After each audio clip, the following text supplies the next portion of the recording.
In a world where digital innovation shapes our daily lives, small businesses' power to drive economic growth and foster community connection remains unparalleled. You actually start to take some of those principles from one discipline and bring them into others.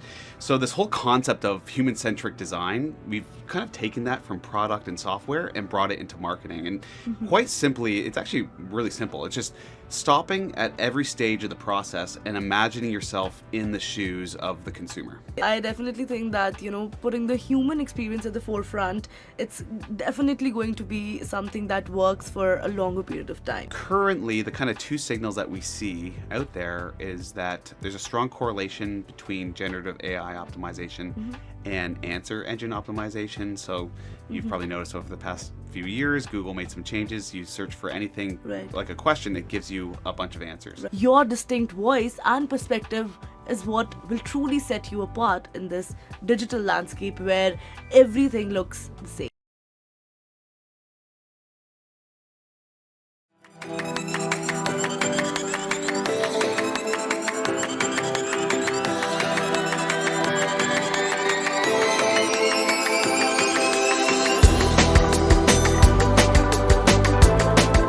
In a world where digital innovation shapes our daily lives, small businesses' power to drive economic growth and foster community connection remains unparalleled. Did you know that small businesses contribute a staggering 48% to Canada's GDP? This statistic underscores the vital role these enterprises play in our national economy. I'm your host, Kripa Anand, and today our guest is Michael Fess, a leader in digital solutions.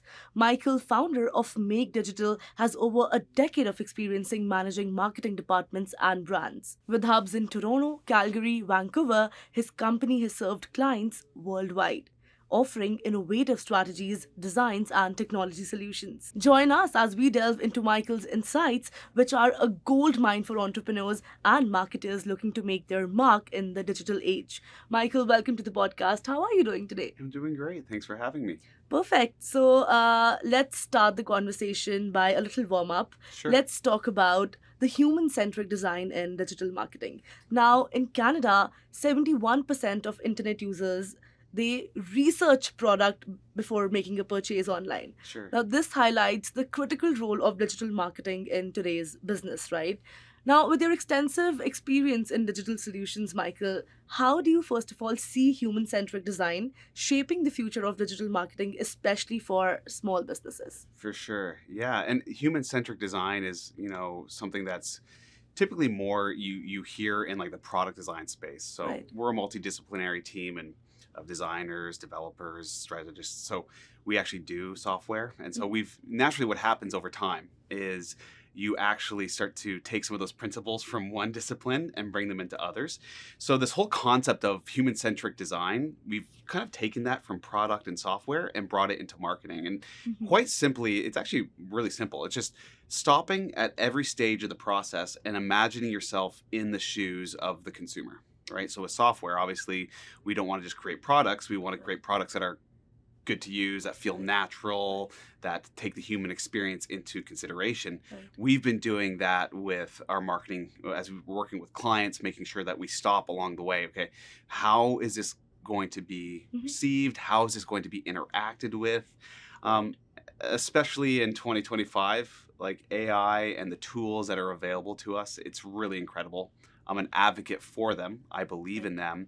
But they're tools that, if we're not careful, can make things just lack that human, that empathy, that empathetic design. Exactly, that human connection. 100%. It's all about connections, especially when it comes to marketing, because what you're trying to do is evoke some sort of emotion. Exactly, yes. That spurs that consumer to come and to purchase your service or purchase your product. Right. So, that's one concern I do have with AI is that it's very easy. Like, we can pump out so much content so fast. Like they're amazing tools. We love them. Me and my team, we use them every single day. But something I'm always challenging our team with, and then I'm also challenging our clients with is, okay, but like, let's not throw the baby out with the bathwater, because these are great digital tools, but at the end of the day, it's going to be human beings that are making the decision to purchase your product. And if it doesn't resound with them, if it's not empathetic to them and it doesn't speak to them on some level, then it's really missing the whole point, right? Having a lot of content, that's great, but having content that actually connects on a human level, that actually drives sales and ultimately increases revenue. What you mentioned here is very powerful, actually, because we use a lot of storytelling in marketing, right? And stories come from people, they come from humans. So this is a concern that's going on, that AI will replace all the human jobs and everything. What do you have to say about that? Will it or will it not? I mean, it's hard to deny that it's going to have an impact on things. Recently, we were up quoting a job against for a prospective client, and they ended up using someone that was significantly cheaper than our services. But they, as we inquired and dug a bit deeper into it as to how they were able to do it for so cheap, we realized they were doing a lot of it with AI. So it's going to be out there. It's going to happen. But at the end of the day, there's two things I really do believe, especially in our space, is that those that embrace it and figure out how to use those tools to make them more efficient and effective at what they do, there will still be a place in the market for them, for sure. And then at the end of the day, it's kind of like I just said, it's going to be human beings interacting with it. So having people that can curate those AI experiences, those prompts and those different tools that we use to connect on a human level, I think that's going to win the day at the end of it.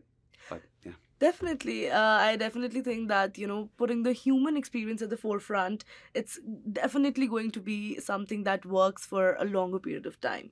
Now, another challenge that a lot of small business owners face is that they have very limited resources. They have financial constraints. They're on a budget. Now, what advice do you have for small business owners who want to make this shift from traditional to digital, but they don't really have the money to do that?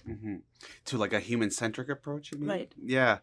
I would say, well, the first thing I would recommend would be, and it's actually quite simple because it's actually just a bit of a change in our mentality, how we approach things. And I think this goes beyond marketing, to be honest. It can touch every single part of a business's operations. And that is that to not get stuck in the traditional mindset of our businesses, our products, our services being the protagonist, and maybe our competition or other people out in the market being the antagonist. I think what that does is it just leads to marketing efforts that are kind of a bit like a blowhorn. We're great. This is why we're so great. We're so much better than everyone else because of A, B, C, and D. But what I would recommend is that, and it's a freebie, is just there be a bit of a paradigm shift for business owners to say, wait a minute, no, my customers, my potential clients, they're the protagonist. Their pain points, the things that make their lives more difficult or make their lives less efficient, that's the antagonist. And so that can bleed out of marketing into customer experience and everything. So that would be my first recommendation, would be have that mindset change, because as soon as you do that, everything that you put out there, every marketing campaign, every effort you make, if it has that at its core, instantly becomes more human-centric, because it's less about me and what I can do for you.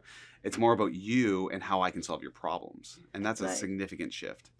And then, when it comes to budgets and things like that, there are a lot of, it's interesting because we're talking about human-centric, but there are a lot of tools that can aid in the creative process, in the marketing process, content writing, things like that. But I would say to use those tools and leverage them with a little bit of a caveat to make sure it's being fully read through and there's that human touch, and that you're making sure that the messaging resounds with humans. Because I'm sure you've experienced it. You'll sometimes get an email campaign or you'll read a bit of copy and your first thought is, oh, that was definitely written by AI. And I don't think it leaves a good taste in the mouth, right? So these are tools we can use, but pump the brakes a little bit. Make sure that you're actually vetting it and curating it to have that human touch. Exactly. I think even to take out the best from the AI, you have to be creative enough to make sure that it doesn't sound like AI, right? So that creative thinking, it comes from a human brain, which cannot be replaced by AI. Now, let's shift our focus to something that's been making waves in the industry, the generative AI optimization. Now, a recent study found that 35% of businesses in Canada have already incorporated generative AI operations. Significant shift in how companies approach technology and innovation. Now, Michael, you've mentioned generative AI optimization as one of your company's capabilities, right? Can you explain what this entails and why it's becoming so increasingly important for all the businesses? Yeah, I mean, this is something I've been talking a lot about in some of my social channels for about a year and a half now. Mhm. I've been having great conversations with fellow agency owners Mhm. because the reality is it's kind of like an unfounded science at this point. It's like I could tell that it was something that's on the horizon that's going to make a significant impact on our industry and Right. all industries, is generative AI. And so, yeah, so basically what it is it's answering this simple question and trying to create content Hmm. that generative AI will pick up and place our products and our services above our competitors because we all Right. understand search engine optimization. Right. That's, a multi-billion dollar industry that's been around for, 15, 20 years. Yes. And the reality is that exists because traditional search completely shook the way people looked for information, researched products, made Right. purchasing decisions.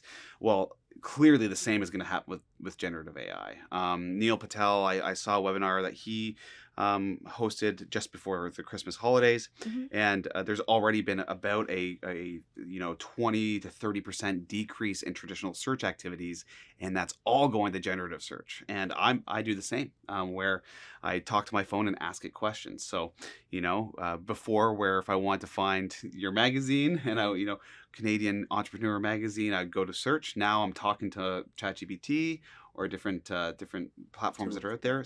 What's out there? Hey, I'm a Canadian entrepreneur. I want some information, and then that's going to feed me results. So the Right. question is, how do you get in those results, and Hmm. what's driving those? And so the good news is, especially with big names like Neil Patel Mhm. getting behind it, I'm excited because I feel like I've been talking a lot about this for a year, and without necessarily the capacity to crack that egg. But now there's some bigger names getting involved in the process, and so we are getting some signals as to what's working, Right. and that's very exciting because it's just a matter of time before um, there's more voices speaking to this space. So Hmm. when I say we're capable of it, we are researching it. Everything that we're learning, we're implementing on our clients' behalf, and I like to think that Make is at the forefront of some of these emerging disciplines. Very exciting and very interesting.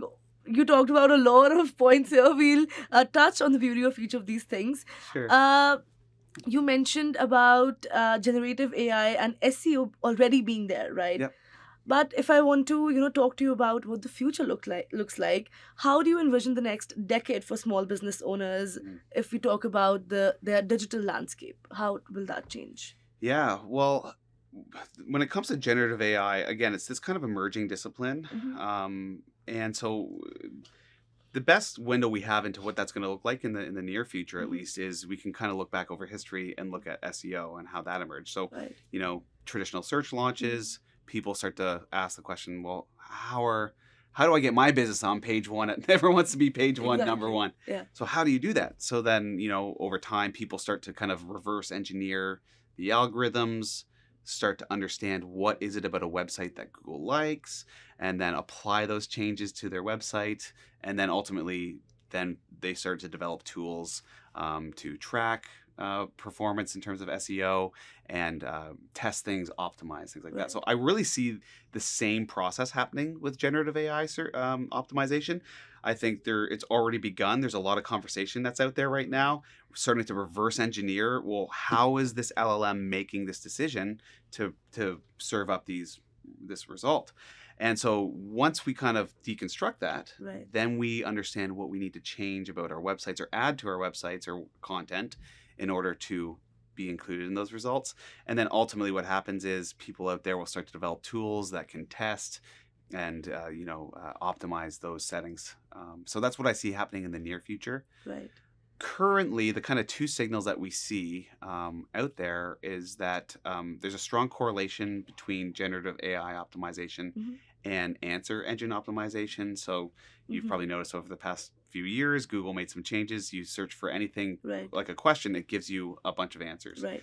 So the good news is organizations and companies that are already making adjustments to perform well in that, they're kind Got of it. positioned to perform well with generative AI, which is great. And another signal that's out there that's a bit interesting, I find this one pretty intriguing, is that, there's a bit of a correlation on some level between Microsoft and OpenAI. So indicators currently are signals are showing right now that uh, that ChatGPT at least prefers Bing results over Oh. Google results.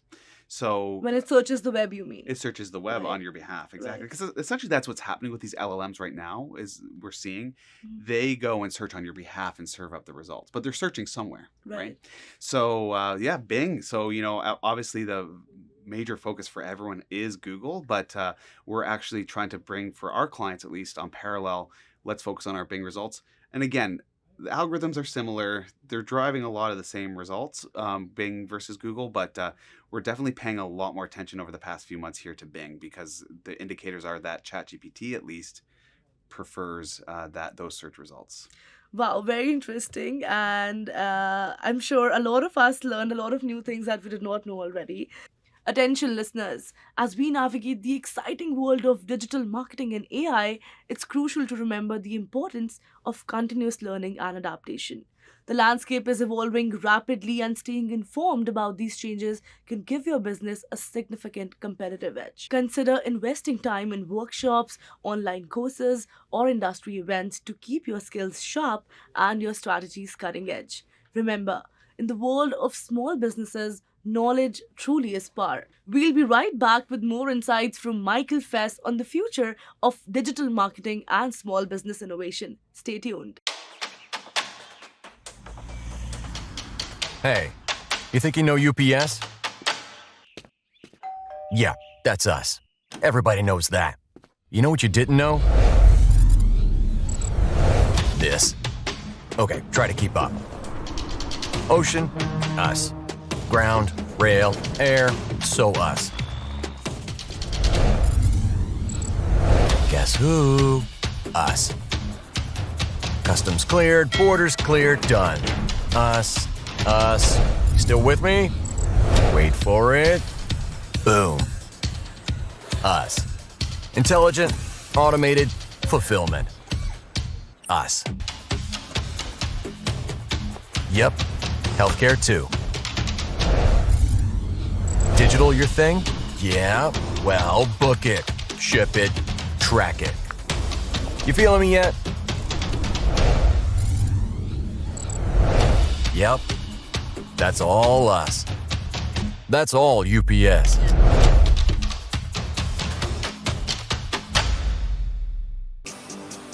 At IHG Hotels and Resorts, we're in the business of you. We're here to help you plug in, connect and recharge, make an impression, and meet with confidence. With 19 brands built for business, your business gets even more rewarding. With an award-winning loyalty program at 6,000 IHG hotels and resorts worldwide. Welcome back, listeners, to the Canadian SME Small Business Podcast.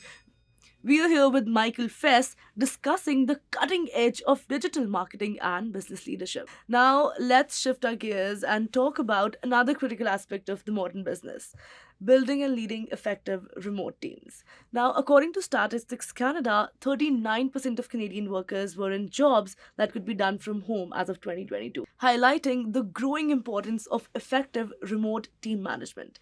Now, Michael, with Make Digital operating across multiple locations, what strategies have you found most effective in building and leading a remote team? Yeah, that's actually a great question. Yeah, I like to say that we were remote before COVID made it cool. Right. Like we were doing it Right. for a number of years before it became, and I would actually get a lot of pushback from fellow business owners, like, how do you do that? How do you trust your people? Right. And, there's a lot of pushback. So if anything good did come from COVID, maybe it's that there's a bit more of an openness to it. And Right. yeah, I think for us, it really boils down to, and for myself in terms of leading the team, it boils down to two key things. The first would be making sure that you have your tech stack set up. You've selected the right tools for key things like obviously communication, project management is another huge one, of course. Exactly. And then, simple things, other administrative things that every business needs to do, time tracking, Right. all that type of stuff. So I would say that, invest time and energy in researching tools that will be effective for your business's workflows, for the size of your team, the way that you typically Which operate. makes the conversation easier, right? Rather than just another thing that you have to do. Exactly. Right. Yeah, exactly. And then communicating those tools, implementing and then communicating those tools, about those tools, with your team to help them understand that the object of this is not to be an administrative burden. It's also, something I'm very careful with when it comes to like things like tracking time. I'm not here trying to be big brother looking over your shoulder, but kind of communicating the why. We need to have accurate tracking because it benefits our business. It also benefits our clients, right? It's just good for everyone. So yeah, that would be the first thing, is just getting those tools in order. I've invested a lot of time in the selection of our tools. I've invested a tremendous amount of time. My staff has invested a lot of time in optimizing those tools, like our project management tools. We use Asana for our business, for our workflows, so that it alleviates that administrative burden and things can kind of run on their own a bit more. So yeah, selecting good software, implementing that, communicating that to your team. And then the second would be key to remote work, in my opinion, is getting into a good cadence with your meetings.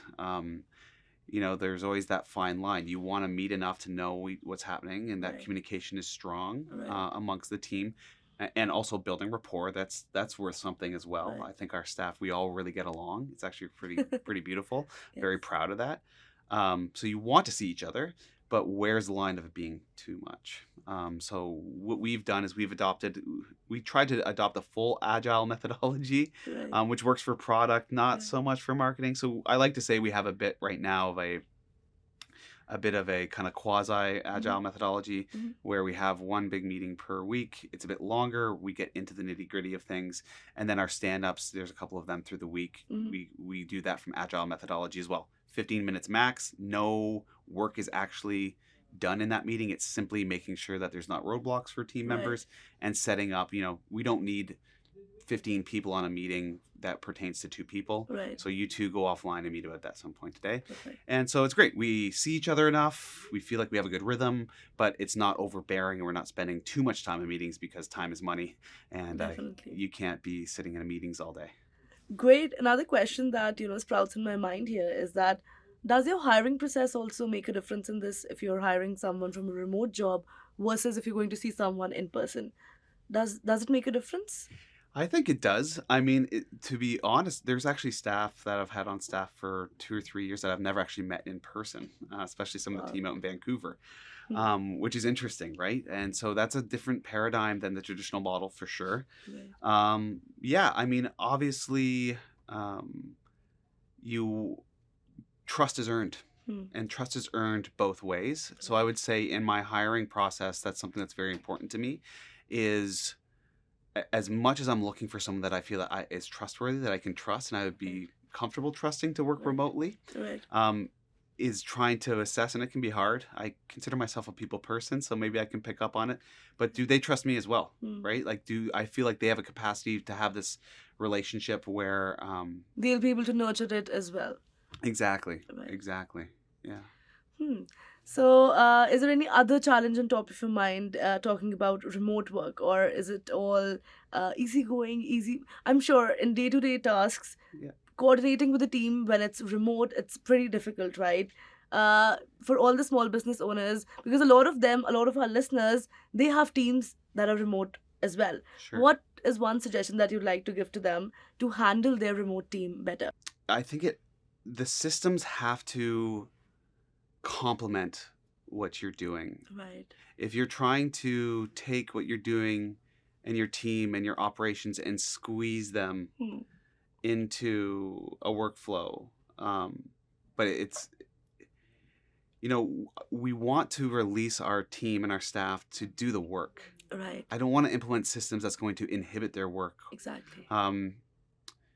You don't want it to be a hindrance in their workflow. Exactly. You want it to you want to aid them so that you can extract the best out of them. Yep. Correct?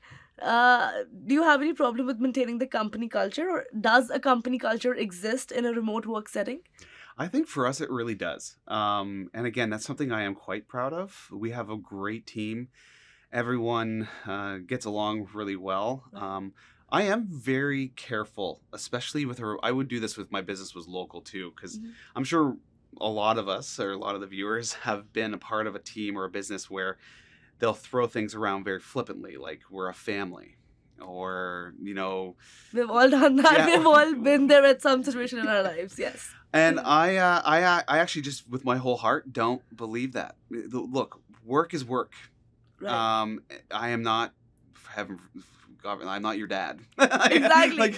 I don't need to work, Dad. And we're not a family. I'm not your brother. Like I'm your boss. You're an employee. Right. We have a great relationship. It can be fun. It doesn't have to be heavy. It doesn't have to be contentious.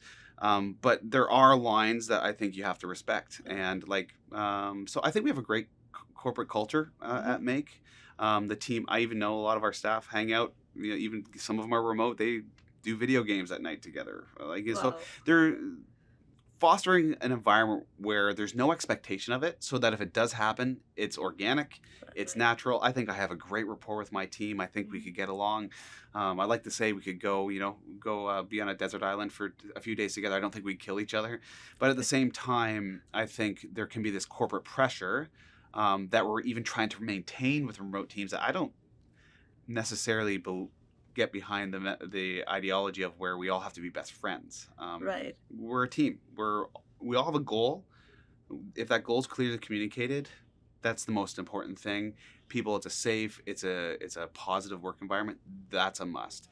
But alleviating this pressure, I guess, from our staff and our team that we have to be the best of friends all the time. Just I think eliminated pressure for me. To create and foster that, because I think certain businesses feel that pressure, right? And I don't think it's necessarily founded in reality. Right. I think being real is the best way to be, and kudos to your company for creating this cultural inspiration, I'd say, for all other business owners. Now, let's explore the future trends in marketing. Now, a recent report suggests that by 2025, 51% of organizations will be prioritizing digital transformation in their marketing strategies. In an age of AI, brain rot, virality, and quick clips, the attention span is getting much lesser. What do you see, emerging in 2025 as the biggest marketing trend when people don't, funny enough, this is also a podcast, this is a long format content, but I'm talking about the scrolling part of it. A lot of people, they're not consuming the information, they're just reading it and moving to the next thing. What do you see is the future going to look like at the end of this year?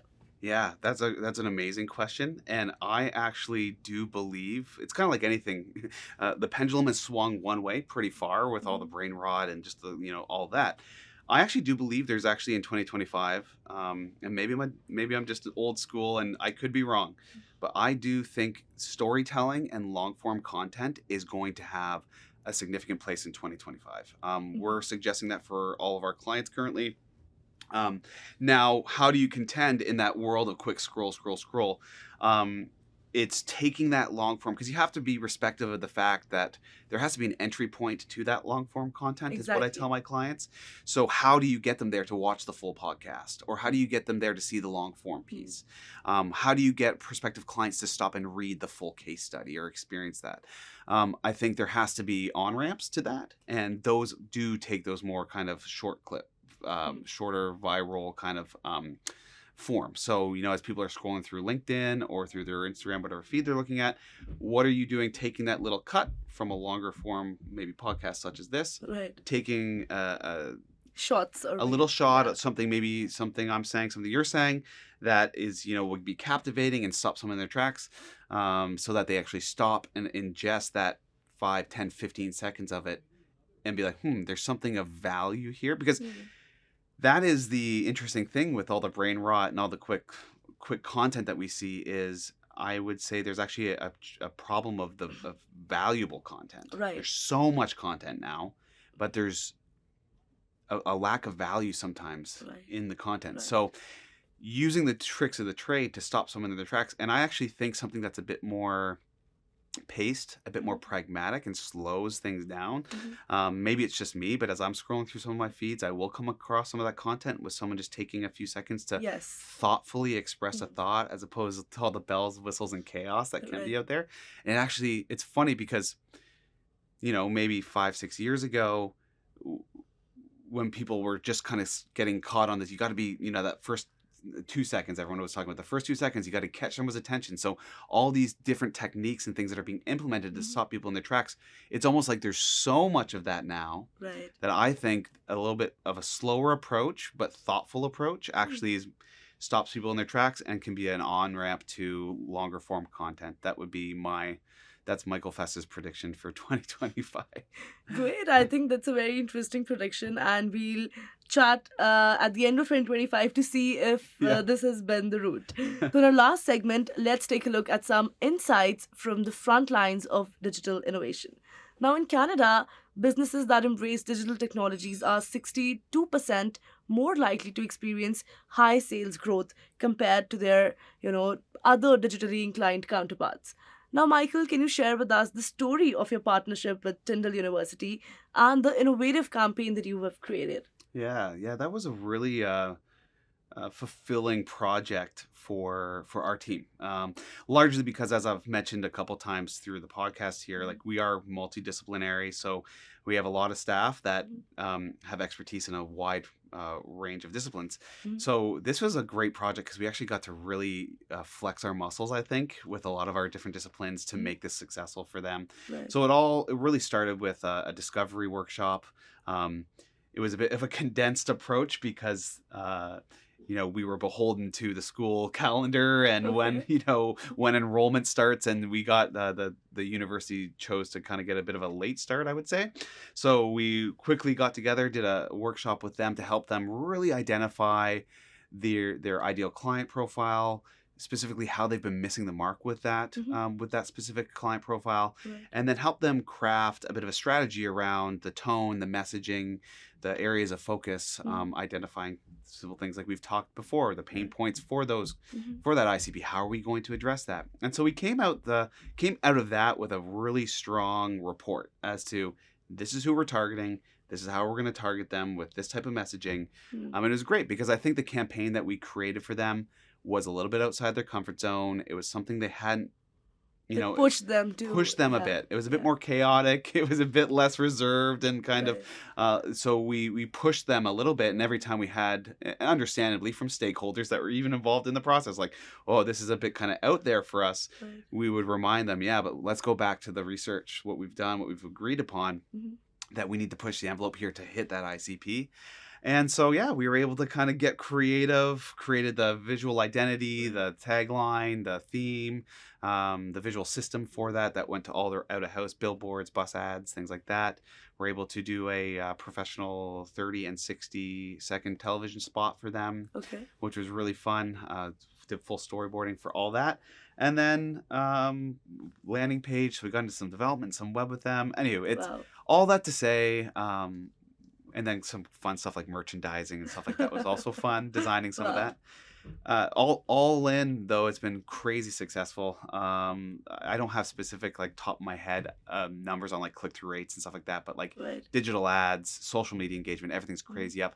The stat that I do have seared into my brain, we just talked with them a couple days ago, actually, as we were preparing to do a kind of a rebirth of the same campaign in 2025, was that they've seen a 35% increase in engagement in their admissions department this year. Wow, that's big. It's big.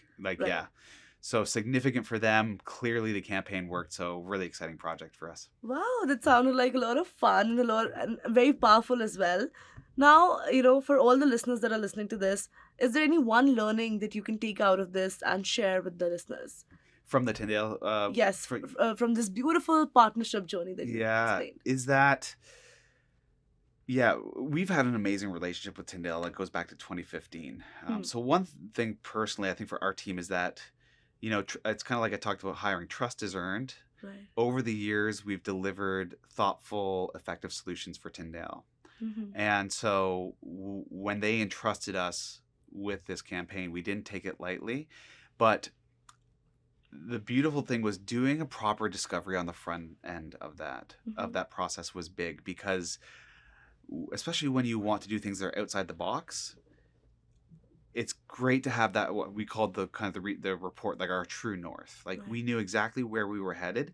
So when there was a bit of pushback, like, oh, this is kind of atypical for us, or we don't see competitors in this space doing exactly what we're talking about doing here, we were able to say, no, but we have a true north. So for any business, doesn't matter, you don't have to do an extensive discovery process, is when you're launching into any campaign, figure out who you want to market to, what the tone of that's going to be, and make that your true north, and not just being stuck in the conventional or what's worked in the past, because things are very dynamic. What worked in 2022 feels like it doesn't work like it did anymore. So that would be my key. To sum it up, I would say that you were saying, ask yourself the right questions. If you've gotten your basics correct, everything else will just fall in place, right? Exactly. Great.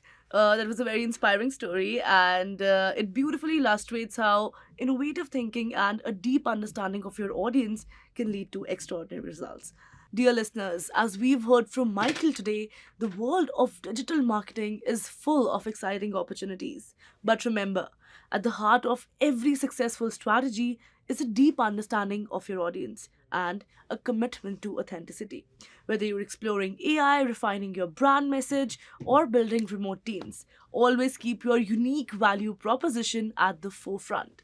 Your distinct voice and perspective is what will truly set you apart in this digital landscape where everything looks the same. Now, as we wrap up this enlightening conversation, and I don't want you to go, but we are on a time constraint, so we'll have to cut this short. I'd like to ask you one final question, Michael. With all the rapid changes in the technology and marketing, what is that one golden piece of advice you'd like to give to small business owners who are looking to make their mark in the digital world, or just start? Because a lot of them are people who are just thinking about doing a startup as well. Yep. What should their entry point into this landscape be? Yeah, that's a great question. I think the first thing I would reiterate is something I said earlier about your customers are the protagonist. You are not the protagonist. Like, your customers don't need to hear about how great you are. Right. The customers need to feel like what you're going to provide to them, your services or your products, it's going to make their life better on some level. Right. And if you can communicate that to them, you've already got, like, you're 10 steps ahead of a lot of your competitors that are so busy talking about why they're so amazing. Right. So that'd be the first thing. The second thing would be this. Especially if you're a small business and you're doing it on your own. And we onboard a lot of clients they've been doing it on their own for years. Right. Consistency is more important than perfection.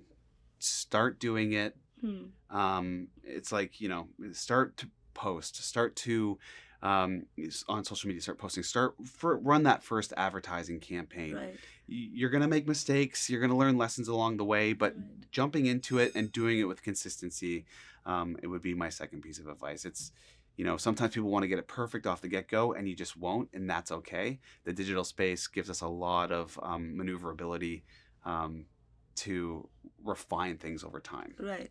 I think the most beautiful things lie in the simplicity of everything, and if you're able to recognize that and just start, as Michael mentioned, you'll do a great job. So thank you so much, Michael, for being here and doing this. It was a pleasure, absolute pleasure having you here with us. Great. Thank you. Today's episode covers digital marketing and business leadership. We explore human-centric design, the potential of generative AI to optimize strategies, and the building of effective remote teams.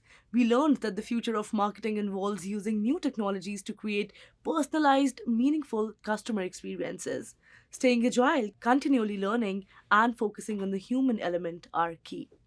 We thank our sponsors, RBC, UPS, Constant Contact, IHG Hotels and Resorts, and Google for their support in delivering these insights. Visit CanadianSME.ca for expert advice and resources for small businesses. Remember to subscribe for the latest updates. Until next time, this is Kripa Anand signing off.